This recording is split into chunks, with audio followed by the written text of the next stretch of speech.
Hello friends, Vitaly Portnikov here. Senator Lindsey Graham, after meeting with U.S. President Donald Trump, said the president agreed to a bipartisan bill when Graham's pushed for months, but Keshev pushed for months. This bill, as you know, means new sanctions on Russia and on its own energy backers. It lets them set tariffs up to 500% on countries still buying Russian oil. So if passed, this bill gives the U.S. president more leverage over countries like China, India, and Brazil. So Brazil. Of course, it's hard to see Donald Trump using it right away, but it's a serious tool. We've seen how U.S. sanctions on Russian oil giants Rosneft and Lukoil made it possible to cut Russian oil bought by China and India's biggest refineries. Russian oil still goes to China and India, but less of it, and it's bought by firms that can risk it. So it's a different setup, and it's no accident that before the new U.S. sanctions, Rosneft reported profits down a few percent. If this U.S. bill passes, it'll push refiners that just governments to ditch Russian oil. U.S. sanctions could big firms, even leaders like China's Xi and India's Modi, must weigh this. They try to see risk. So if this law passes soon, as Senator Graham says, Russia's oil exports will shrink fast. Plus, Trump still thinks Putin won't compromise to end the Russia-Ukraine war. So peace talks sparked by Russia's plan go on, but the Kremlin can't reach its goal blocking new sanctions.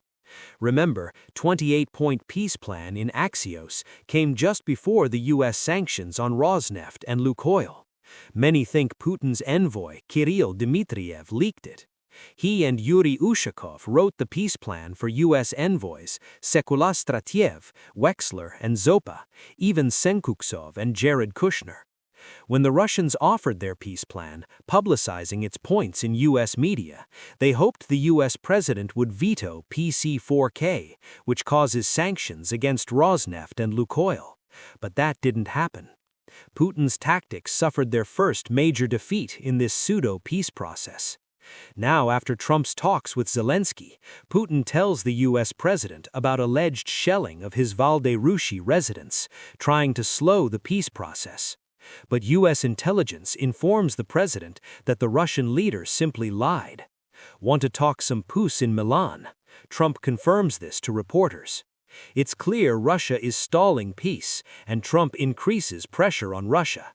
After seizing a tanker flying the Russian flag, the U.S. president meets with Senator Lindsey Graham, agreeing to a bill giving him broad reciprocal powers and secretly giving the country priority to Russia's energy sponsors, greatly limiting Russia's oil sales.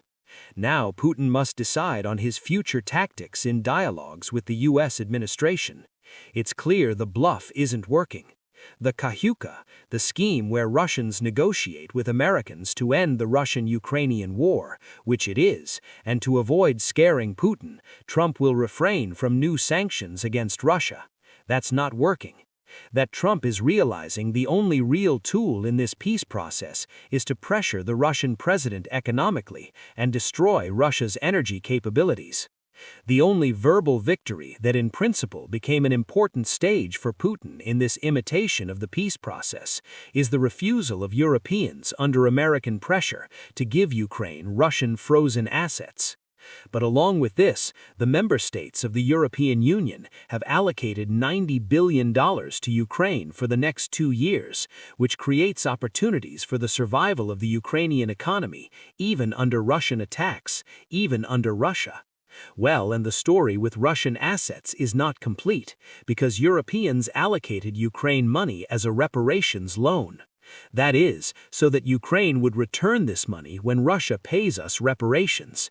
And if Russia does not pay these reparations, and you perfectly understand that this is how it will happen, then the Europeans get an additional opportunity to take their money from the Russian assets that are now blocked in the European Union indefinitely. So this is also a rather conditional and temporary victory. And against the backdrop of new tough American intentions, the Russian president will still have to revise his tactics of lies. Thank you, friends. Stay on this channel, subscribe to it, subscribe to my social networks, to the channels on Patreon, B Coffee and Donatello, which help develop these resources. Use the sponsorship function on YouTube itself. Victory and peace. Good luck.